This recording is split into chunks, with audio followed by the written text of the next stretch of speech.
What I want to do today is I want to go back to kind of the beginning roots. I know in the beginning when each one of you came into my office or we talked on the phone, we talked a lot about the sales funnel and how we position our ad products in accordance to the sales funnel. And I figured since Anna is newer to our company, I wanted to review this collectively so that we all know and are on the same page when it comes to performance of ads and how we position ads and what our overall strategy is from an advertising perspective. So I did my chicken scratch drawing through whiteboard of Zoom here with our sales training. I think at some point we need to go in and create an actual PowerPoint presentation that's recorded that actually walks through this. But for now, we'll record this live and you can go back and watch it. But I just want to review this because there's a big difference. And what I'm going to show you today in our presentation is I'm going to show you the difference between how we run ads as an agency versus how other people run ads from an agency perspective.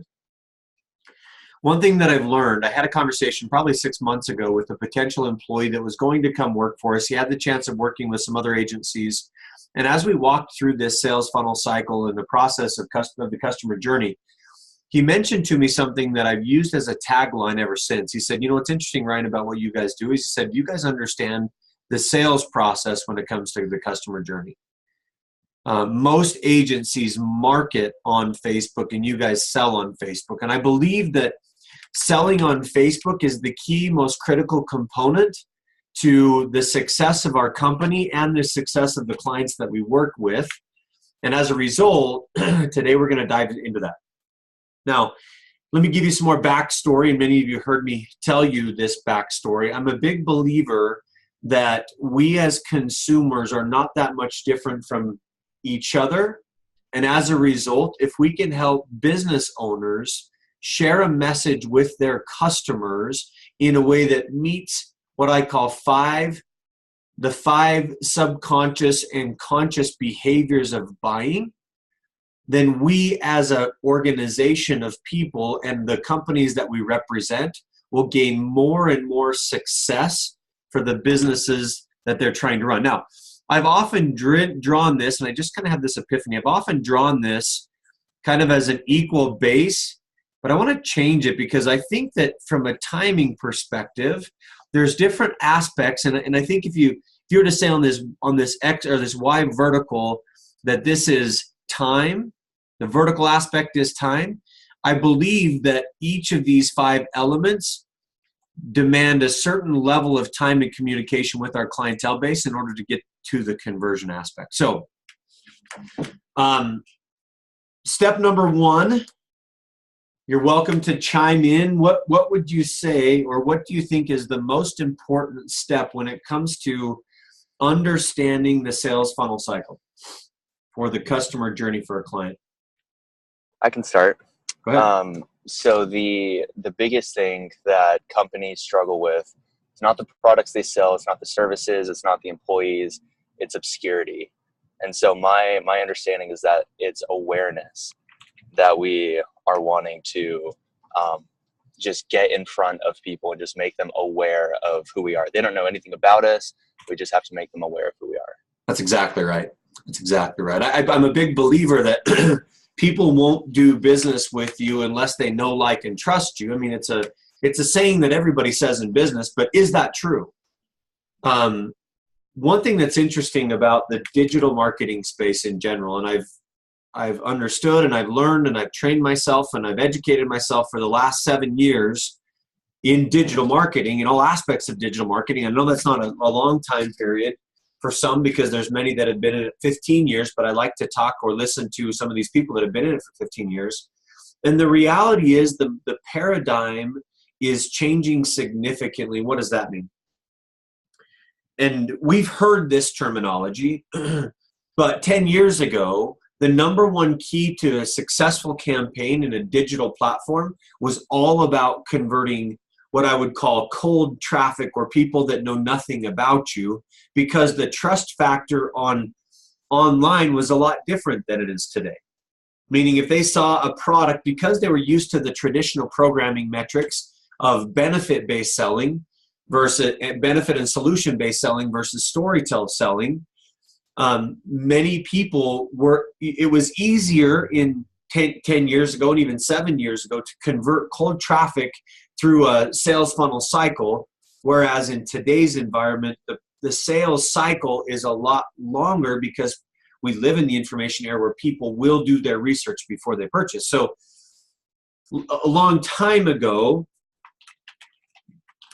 the whole conversation was all about what's the traffic and how do you get the quickest conversion from the initial point of contact all the way down to that conversion. And I'm a big believer in today's world, it's a lot different. And Adam, you nailed it right on the head that we as an agency, especially working with the companies that we work with, we have to figure out how to become better at creating this element of obscurity and or brand awareness, understanding, of course, that it's a cold audience that we are placing information in front of.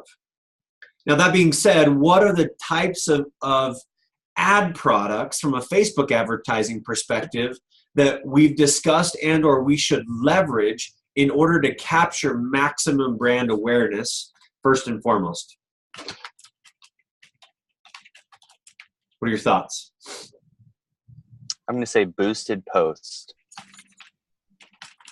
Okay, that's one aspect of it. What other objectives do we normally use? I would say maybe video views and retargeting then those who watch the video. Yep, video views for sure is definitely one, especially if we have video assets. We'll run that as a brand awareness campaign all day long. What other marketing objectives inside of the ad product do we use for reach campaigns?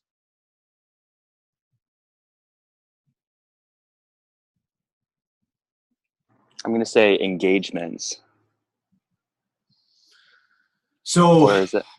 That's a good question. It potentially could. Engagements in my mind are more of the consideration element than they are the actual brand awareness, right? Now we obviously want to create engagements to have a call to action that would associate to drive them further down the funnel.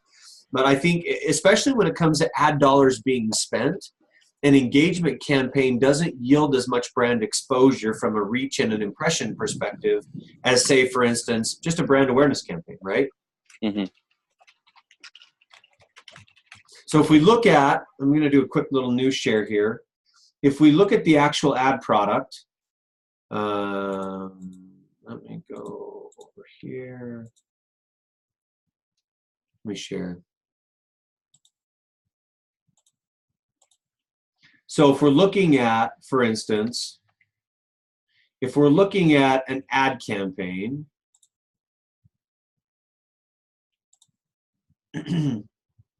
as we know, there's about 12 to 15 different types of objectives depending on how you evaluate the ad product. But if you look from an overall objective perspective, when I create a brand new ad, there's 3 main categories, which correlate directly in my mind with the sales funnel cycle. Now, the beginning category obviously is brand awareness. So the objectives inside of brand awareness is bringing this up. The first one would be a reach campaign, and the second one would be a brand awareness campaign. Now, what's the difference between those 2 marketing objectives?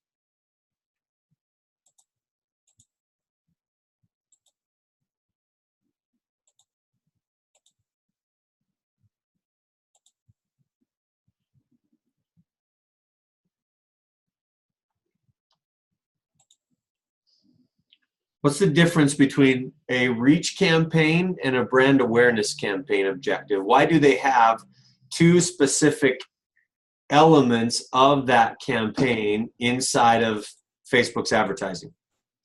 Reach campaign focuses on reaching as many people as possible, and awareness campaigns put it in front of still as many people as possible so they see it multiple times, so there's more impressions. Okay, yeah, that's very, very close. So your reach campaign basically is to place it in front of as many possible people as you can that are more likely to be interested in the actual event. A brand awareness campaign, no, I'm sorry, that's wrong. The brand awareness campaign is getting in front of more people that are more likely to pay attention, and a reach campaign is just more of a kind of a blanket like billboard type approach, right? So a reach campaign would be like, let me put a billboard out there. Let's see how many people can get exposure to it. And a brand awareness campaign is, let me strategically place a billboard right in front of a place where that type of person goes back and forth, where I'm most likely to get the highest number of people that engage with the actual ad product, right? Does that make sense? So is there a difference between the two? Yeah, absolutely. I mean, so as far as I understand it, because I always like to teach almost like what I'm learning. So if I'm teaching Ryan, I would say that a reach campaign is more like just getting in front of many people as we can, instead of like not as concerned with if these people are qualified, just getting in front of as many people. And then brand awareness is more about getting in front of as many people, but it's going to be smaller because they're more targeted. Yeah. You understand that, right? That's exactly right. Okay. Yeah, so for like a corn maze owner, for instance, what type of awareness objective would we normally involve ourselves with from an awareness perspective? Or I'm sorry, from a corn maze.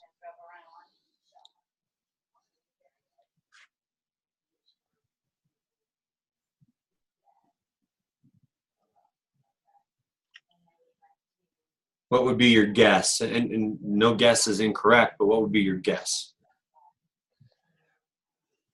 Anna, what would you think? So a corn maze owner, obviously they're in the agritourism business. They have a very short window of about a month and a half of life cycle. What in your mind would be the best between brand awareness and reach campaign? Which one would make more sense for a corn maze owner?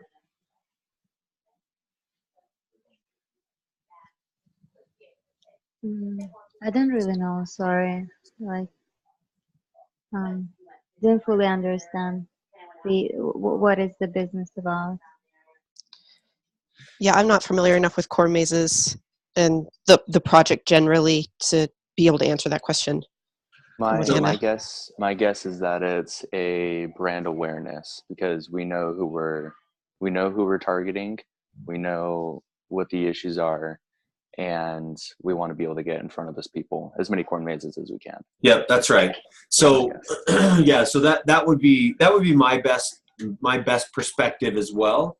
Now, what if we had a brand new product, like an e-com product, and people didn't know about the company or the actual product that was being sold? What would be the best type of campaign? We have, and maybe in a startup, we kind of know who the audience might be, but we don't know for sure who that audience might be. What would be our best campaign marketing objective? I would say awareness would be the best bet for that. See, that's where it, and these two are so closely aligned, it's kind of hard to differentiate. But in my mind, a reach campaign, because then we can get maximum exposure and see who's responding to the product, and then we can start fine-tuning the ad product and the actual target demographic in accordance to who that specific person is that responds. Because we may have a perception of who the target demo may be, but until we actually start to see the response of people through a social product, an ad product, then we don't really know.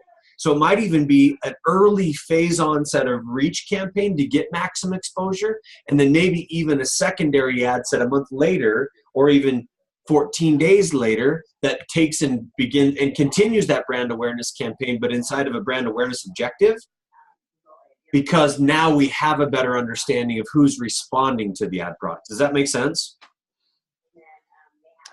Yeah, it does. Lori, Anna, does that make sense? Yeah, definitely. Okay, perfect.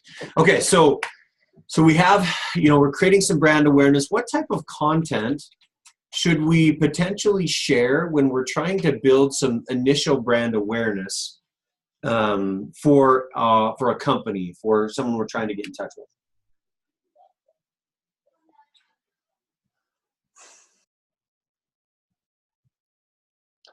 Would this be more of like a video asset, like introducing the company, some of the products, maybe not quite testimonials? I think that's probably farther down the funnel, but just more of kind of an introduction video video asset. Yeah, that definitely could be an element of that, right? Especially if you're using a video view campaign. What other type of content? So Lori, let's take, for instance, one of your clients. Give me one of the clients that you're running ads for. So Mrs. Powell's. So Sure. In the beginning, what type of video assets, before you really try to build a conversion or a consideration-based audience, what type of assets, image and or static image ad, video or static image ad, what kind of assets have you used or leveraged with that specific client to capture more brand awareness or awareness in general? Yeah, so image-based, things that kind of appeal to a large audience, just yummy goods, because that's what she is an expert in. We also do videos that are like how-to, things that like everyone makes, like chocolate chip cookies, for example, how to make the best chocolate chip cookie. So things that appeal to a larger audience, so then we can hone in on the right people who are still interested. Yep. Yeah. So the overall objective of this of brand awareness is to do what? What's the end result of running a brand awareness campaign? Me specifically? Anyone. Yeah.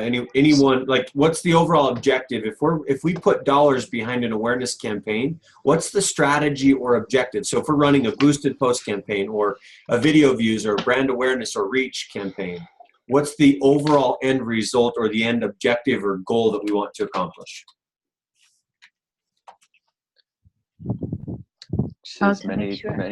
We're reaching the right people, like we kind of said before. So we're putting it in front of the people who are most interested. Okay, yeah, we're putting information in front of those people that are most interested, but what's the goal? That's the tactic, but what's the actual goal that we want to accomplish with a brand awareness campaign? Basically, brand recognition. Yeah, so we want more brand recognition, right? Yep, so people will recognize them more. Yep. So we want to understand, and the other thing we want to pull out from an objective perspective is how is the audience? What's up, dude? Hey, not sure. Thanks. How is the audience responding to the ad products that we're placing out there, right? Now, the other thing that this gives us, especially for running a video view campaign, what is the end result that we want from a video view campaign inside of our brand awareness objectives? What's the end goal?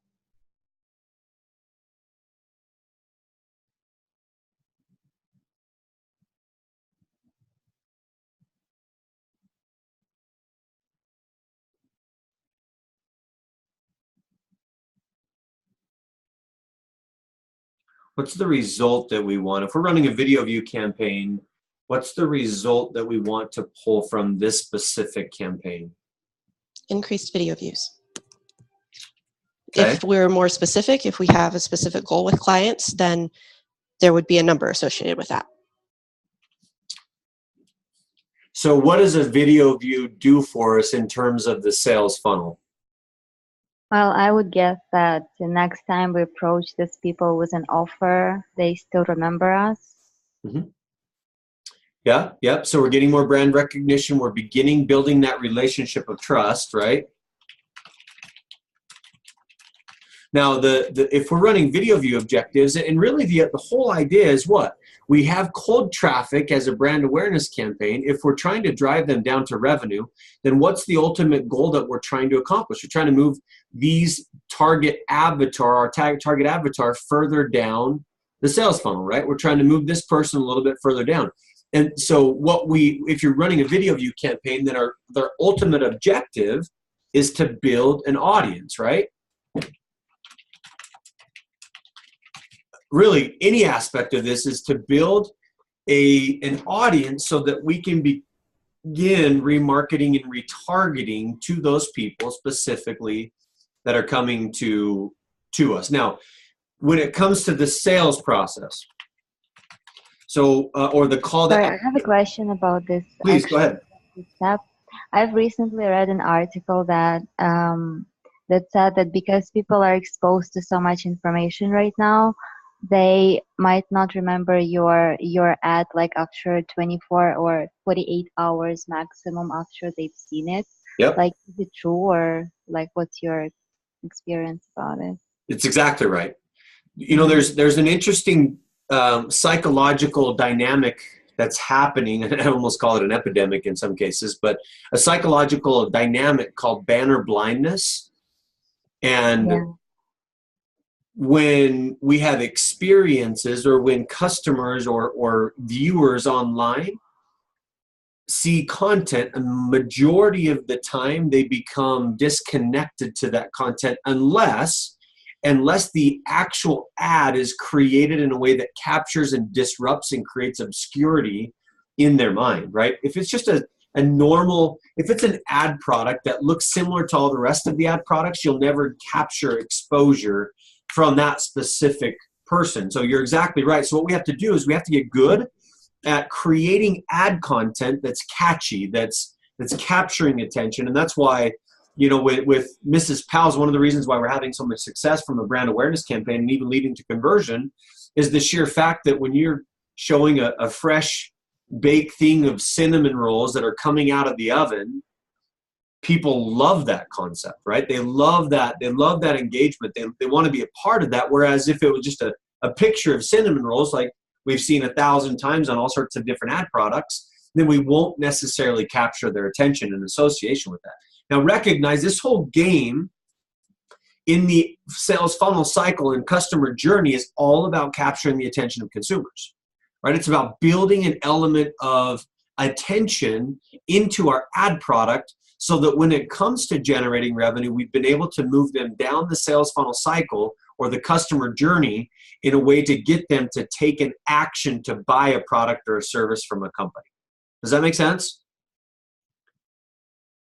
Yeah, it does. So in context, right, the objective or the goal of a brand awareness perspective is to create more brand awareness, to identify how the audience is responding, to build a relationship of trust based on the engagements that are happening. And they might be minimal, or they might even be pretty, you know, there might be a lot of engagements, but the ultimate goal is we want to build an audience. We want to build a followership of people that are paying attention to the content that we're distributing for our clientele base. Now, interestingly enough, many people might think, well, I have captured their attention. I want to go to the sale right away. I would beg to differ in that context. I believe in a brand awareness campaign that the sales objective or the call to action is a very soft and or a small action associated with it. It's not a buy now. It's not a come see us today. It's a, you know, it's more of a, you know, drop a comment, something that they can do instantaneously that begins the connection and communication process and shows us as an agency that the content we're placing is beginning to resonate with that specific audience. And you may not even have a call to action with many of the brand awareness elements, especially if you're talking from a video views perspective. Because again, going back to the idea of converting traffic, you have to warm up a client prior to ever trying to get them to convert in the end of the cycle, right? You guys following me on that? Okay. Yep. Now, I know we're I'm going to continue on with this, and if you have to jump off, we're within our 30 minutes, but I'd really like to go through this and go through the full process, start to finish, of the actual process or strategy of how we run ads. Now, so one thing to consider when you're talking about kind of a review, right? A review of ads and how they're working. What things should we pay attention to identify whether or not the ad product is working for a client? What key performance indicators in an actual ad set should we pay attention to so that we know if we're running an objective, if we're running a marketing objective of an awareness campaign or a brand awareness, building that relationship of trust, what should we pay attention to in context? How can we identify whether or not our objective or goals are being met? If it's a video views campaign, then we can assess how much of a video view people are viewing, or the percentage. That's exactly right. So we can look at and say, okay, well, if we're running a video view objective, we can tell that this is performing if we have, we average, just as an FYI, kind of a point of reference, we want to look for in a brand awareness campaign about $1 per 100% video view watch. Some of our customers are doing a lot better than that. And keeping in mind, of course, when it comes to the actual content that's being placed, we want to make sure that the videos in our initial objectives are anywhere from 30 to 90 seconds is all. Right? Because we're just really leveraging what we would consider, and we'll talk more about this, and we've kind of talked about it a little bit, but more of a carpet bomb approach. Now, a carpet bomb approach is basically, let's get as much exposure as quickly as we can to as many people as we possibly can. Now, that being said, inside of your brand awareness campaigns, it's always good to do some split testing in order to create more success, right? Make sure you're split testing the creative or the text or the video to give us a good understanding as to what is working and what's not working inside of our ad product, okay? So so first things first, if we're reviewing the video view watches. That's a great indication. So inside of let me share this on this screen. Inside of here, right, if we're going to, under the columns, then we want to go to video engagements and evaluate inside of the video engagements whether or not the ad product is performing. So let's bring up, for instance, let's look at some of the ads that are working here. I'm sure you have some video view assets running currently, right, Lori? Yes. Okay. So inside of breakdown, then, we want to look at the video view percentage watch to see what the ad product is actually creating for us. So video engagements, we've spent to date on this specific ad set, $21, and let's look at the 100% video view watch. So we have 35, 100% video view watch, which means this ad is performing well. If we're below that, then we want to make sure we create a new video view. Or a new video, because the video that they're watching may not be converting the way that it should, right? So good, that's good. Let me go back to here. Okay, so what other objectives should we take into consideration with regard to, or what else should we be reviewing in context? Another key performance indicator could be engagement, so comments, shares, likes, and reactions, or likes are reactions. Yeah, that's more of a secondary KPI. And the reason I say it's more of a secondary, because we're only running an awareness campaign, right? We're not necessarily asking for that type of activity to happen, but we can definitely review that. Okay, what's another type of, what else should we review to make sure the ads are performing appropriately? A relevance score. Good, relevance score. So is there any relevance behind the video asset that's actually being created, right? What's the relevance score look like? And if, inside of that relevance score, are we getting the proper relevance score to identify whether or not we're having a successful campaign. So when we're talking relevance score, what's the range that we want to try to be in with our relevance score? Like 7+ maybe. Yeah, 7+. That's exactly right. So let's do a quick review. What's the relevance score again? What does that even mean? Well, does it resonate with our target audience? Do they like it? Or not even the target audience, because the target audience that the client might have may not be who are actually attracted to their product. And so it's the people who are engaging who we should be targeting. Yeah, and many times, and it really depends on what the actual audience we create, right? Because if we're telling it here's what the target audience is, then Anna, you're both right. You're both saying the same exact thing, right? Because the reality is, if we're doing more of a general audience, then yes, then we just identify it actually helps us gain a better understanding of who the target demographic is. But if we are targeting people specifically, then it shows us whether or not the content that's being shared on social is resonating with that specific audience. Great. What's another objective? What's another KPI?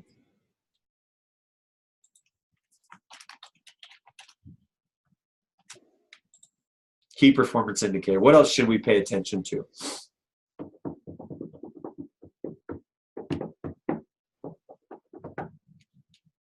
Maybe this is a secondary as well, but clicks. Yeah, clicks would definitely be a secondary. Again, because we're not asking for a specific call to action, but we can check and see whether there's a call to action. There's a couple more basic kind of fundamental KPIs that we should pay attention to. What are those? Sorry, just question. Shouldn't we always have a call to action, whether it's conversion campaign or not? In a brand awareness campaign, the call to action is very, very soft or very small, right? Because we're not trying to think about this, right? Think about the relationship that you have with your spouse, significant other, whoever, right? You don't want to try to marry them. Now, we live in the BYU, Idaho area, so it might be a little bit different, but for the most part, Yeah, it's actually super different, Ryan. People don't want to try to marry put a ring down and all these crazy reality shows where 90 minutes and you're engaged or whatever. But the reality is you don't want to try to convert on the very first touch point, right? You don't want to try to ask for marriage on the very first date, right? Or so on and so forth. So in context of here, if we're having a strong call to action, we're basically saying, yes, you barely know a little bit about us, but we want your business. And we just... So a soft call to action would be, rather than click the link, learn more about us. So those would both, those both could fit. Well, click the link would be more of a hard call to action, and learn more would even be more of a harder call to action. What would you suggest? Something as simple as, and I know we can't leverage the like and share and comment type of a thing, but tell us about your favorite restaurant, or tell us about your favorite treat, right? In terms of Mrs. Powell's, right? Tell us your favorite dessert, right? Because then it's like you're engaging, but you're not asking for business. You're having the call to action is to engage, and it's not to buy, right? The call to action is to further the relationship, but not buy. Does that make sense? Yeah. So my question is that most of these ads will require a call to action, and I think Lori's right on. Like, it's going to ask for sign up now, learn more, whatever it is. How do we include that call to action button on the ad itself, or do we just leave it off completely? Yeah, it's a good question, Adam. Yeah, that's a really great question. The one thing that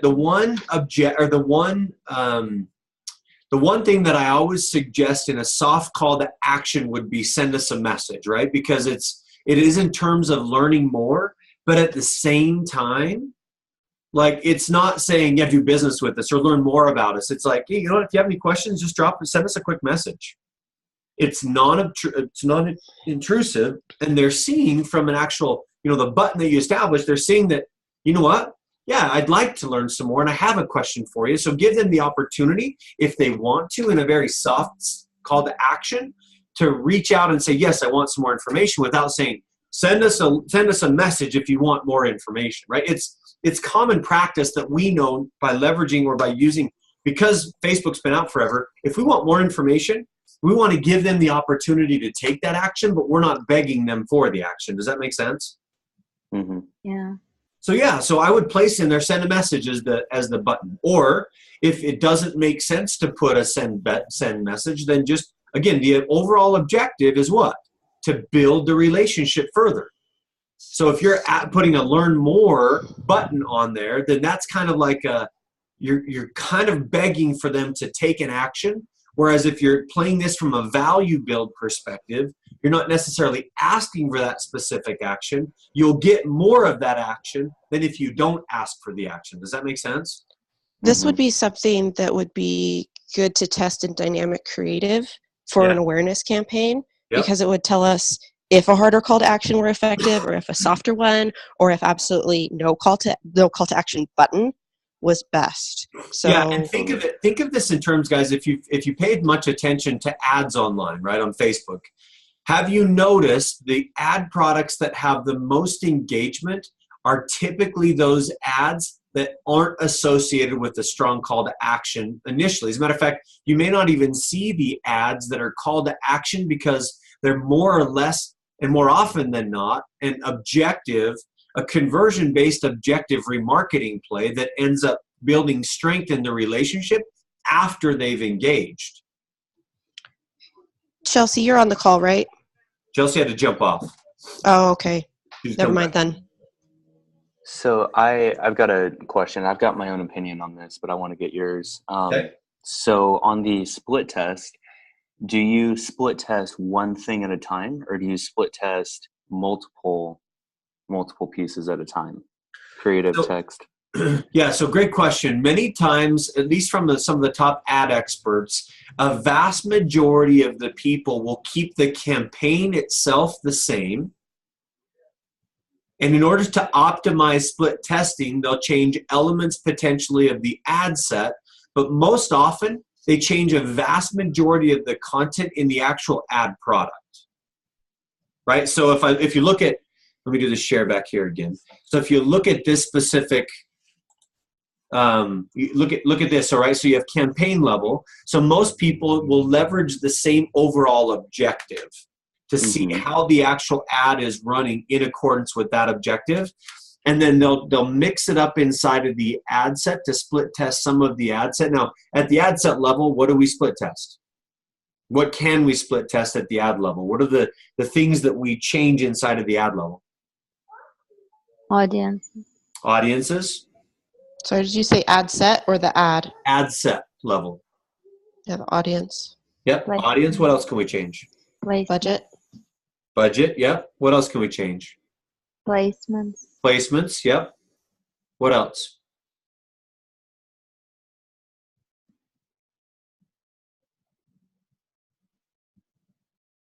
That's all I can think of for ad set.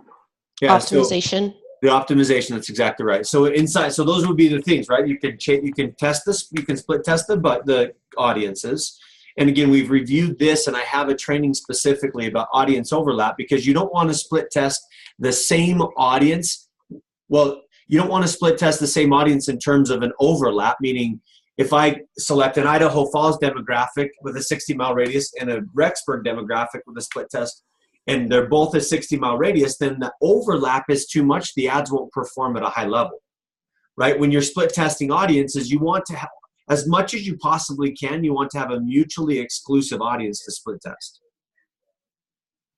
Yeah, I actually can add to that I've heard recently that if on the ad set level you're having audiences like the total audience is over 500,000, then on the ad set level these ads are not competing against each other. That's right. Yeah.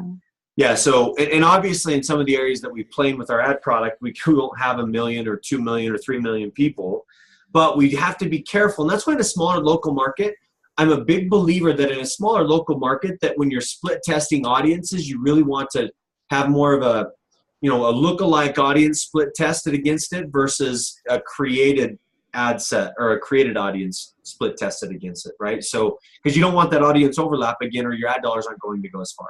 Okay, so then Adam, did I answer your question, or what? Maybe follow up with another question that we can determine. Yeah. So in the ad set, do you split test just one aspect of it? Like, hey, we're going to change the creative on this one, or do we say, hey, we're going to change the creative, the text, and we're going to switch up the video, and then split test those? No. So when you're running ads, typically you only want to change one piece of the actual ad set. Otherwise, because here's the deal, and I think you're probably at the same mindset as I am. If you try to change too many things in the ad set and split test it, it's not a true split. Right. right? If you're on a conversion page, like in ClickFunnels, and you have one converting page and you have another paid landing page, and the second page is totally different than the first page, it's not a true split, right? Maybe if you change a few elements of the copy and that's your split, then you can see what the conversion difference is between the two. Same thing with ads. If you want to keep as many things as you can the same when split testing, and just change one specific element of that split test, and once you've identified what that is, then and then you can split test a lot of different things, but just create multiple ads and or ad sets to identify what that split test looks like. So you might have, from an ad set perspective, you might have, like Lori was saying, you might have a video view campaign, right? And you're talking about optimization of the video and delivery, right? And you have a 10-second video view watch to be charged, or a 2-second recurring. You split test those two, and that would be your split. Now, inside of your ad level, then both of the creatives would be the exact same, so you knew what that split test looked like. Now, you might create 5 different ads of that same objective and make sure that those ads for each objective are exactly the same, right? Meaning, if I have an ad set specifically that's trying to optimize for 10-second video views, and then I have another ad set that's optimizing for 2-second recurring video views, great. So we have 2 ad sets. Well, I might have 4 variations of each ad set. Now, each of those would be exactly the same in whether it's the 10-second video views or the 2-second optimized video views, right?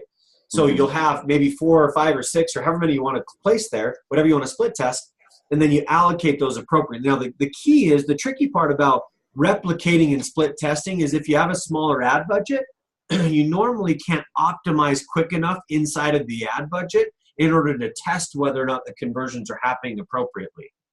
So I would suggest you start creating duplicable sets once you have anywhere from probably $2,000 to $3,000 in ad budget.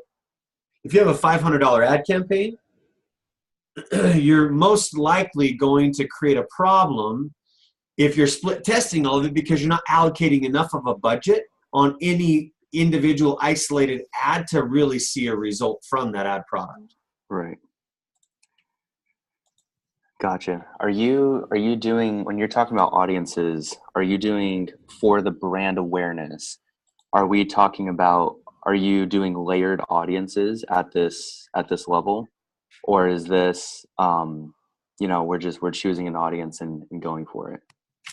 So yeah, so in the audience itself, that's a great question, because that's, the target we didn't identify here. But yeah, your audience is more of a, in some cases, it's more of a guest audience, right? It's, if we don't have any data to back it up, then we're going to test it. It's going to be a lookalike audience. Let's say they have an email list, right? Well, we want to build a lookalike audience from that and begin the testing process. It might be an email list, email list audience of people that are already associated with it. So yeah, it might even be a little bit of a warmer audience, but we still want to identify the key performance indicators inside of this. We want to make sure the key performance indicators are built into this, so that we can see what is happening with those audiences and who's best responding to the audiences. Okay, love it. Does that make sense? Ryan? Yes. Hey, Ryan, I've got to go. I need to. Okay. Hey, Ryan, I've got to go. I need to talk to Tyler, but thank you. Problem. Yep. So let's go more in depth in terms of so there's a couple more different things, KPIs that we need to evaluate and learn from. What would be those other KPIs? What placements maybe perform better? Yeah, placements. Desktop. What placements are giving us the best return? And then there's a couple basic ones that I'm fishing for, but you're not giving it to me. But just like reach, are we reaching enough people? And inside of our goal of a reach campaign is, we typically want to get in front of anywhere from 5,000 to 7,500 per every $100 we're spending in ads, right? Our actual goal is to get to 10K, but the reality is the ad product's getting more expensive. So if we're reaching 5,000 to 7,500 per $100 that we're spending ads on, then I believe our ads are performing at a decent level. Um, Does that include video views? no, that's just the reach and impressions, right? So we're talking reach. If we're getting in front of that many unique people on $100 ad spend, then we're performing at a high level. Video views would be a different key performance indicator, but this would at least give us an indication of, is our audience size large enough? Do we have enough ad budget running towards this audience? And or are it, and it'll tie in directly with relevance score, because obviously if we have a higher relevance score, then from a success perspective, they're a lot more likely to engage with our content, which means the algorithm's going to be triggered and say, yes, this is something that people are interested in. We're going to give more paid and or organic reach for every dollar we're spending on ads. Okay, gotcha. If you're giving away some digital product like an opt-in, you might look at also at how much does it cost for you, for one person to actually, give you his or her email in exchange. That's right. Cheat sheet or checklist or like whatever.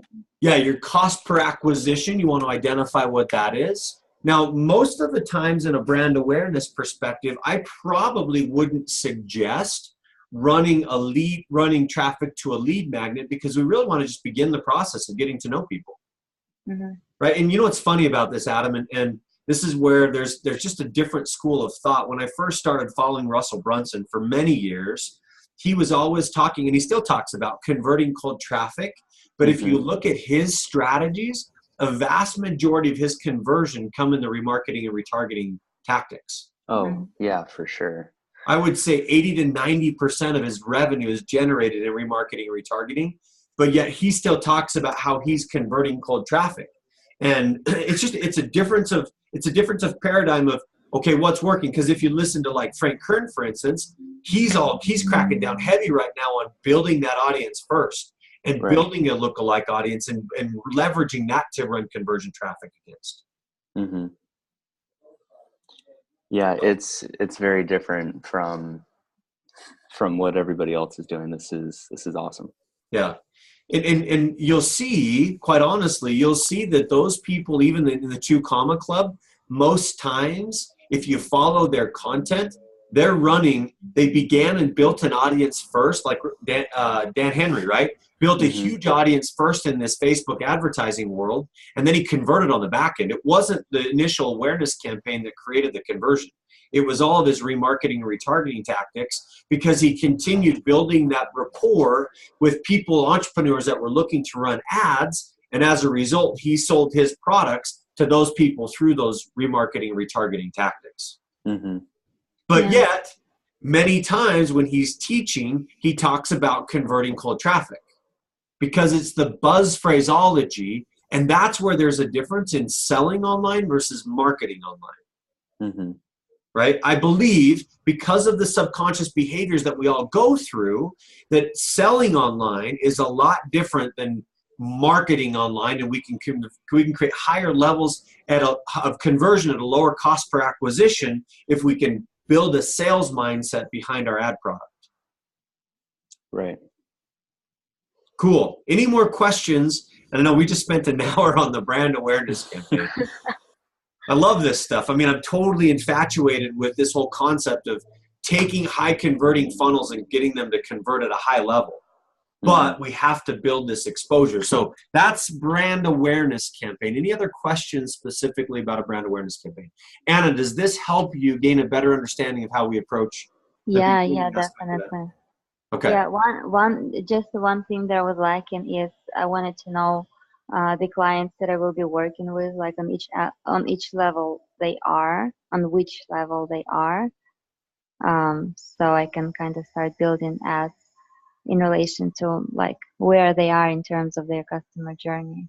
That's exactly right. And see, that the best way to do that, Anna, is to go and evaluate the ads and look at these key performance indicators, because data tells us everything. What a customer tells us versus what data tells us are 2 totally different perspectives, because we may have a customer that comes to us and said, yeah, I've got this really high qualified email list of people, but as we begin the process of running ads and we try to run conversion traffic to that, they don't convert at all because they're not as engaged as they think they are, right? I mean, the reality is email open lists right now, or email open rates are probably maybe falling even under 10% now. Mm-hmm. Right? So what a customer thinks versus what the data tells us about how the customer is going through the process are two totally different paradigms. And that's why we have to be good and understand what the KPIs are, because it'll give us a better indication of really where the customer is versus where our clients tell us the customer is. Yeah. Does that make sense? Mm-hmm. So one thing to do from a process perspective is go in and evaluate that. Like I know you went in and looked at some of the ad products, go back and reevaluate these based on these KPIs and see what's happening and see, because, I was talking to Kyle last week, for instance, and we were talking about a client that we've recently acquired. The ad product was actually performing very well. But inside of that ad product, were we getting the end result of what we wanted to accomplish? Yeah. So consider that. Now, yeah, also actually, to one of the KPIs maybe can be a bounce rate from the website. That, for example, like I've done this research on one of our clients, and we were having we were testing different types of placements, and one of them was the audience network. And I've heard before that this type of placement does not give you very good conversion. And when I've seen that most of our budget was spent on this audience, so Facebook for some reason gave us the most exposure on the audience network. Yeah, so I was a little bit concerned about that. Like I wanted to see what is the bounce rate from this audience basically we're getting. Yeah, and so when you're talking about bounce rates, that's probably more associated with the next step in the funnel, which would be more consideration or conversion. I don't think on a brand awareness campaign we necessarily need to evaluate, because our call to action isn't associated with a website, right? Mm-hmm. Okay. So once we get a little further down the funnel, then we can really identify what that looks like and what that process, what that flow looks like. So awesome. Great. Okay, so what's the next step? What's the next step in the process that we need to help identify? So if we've gone through this brand awareness campaign section, what's the next step? And you know what, as a matter of fact, let's do this. I want to, oh, whoops. I'm just going to I did it again. Dang it. What I want to do really quick is I'm going to stop the recording, and then I'm going to start another recording so that we can break this out in videos and watch it separately if we need to. So hold on just a quick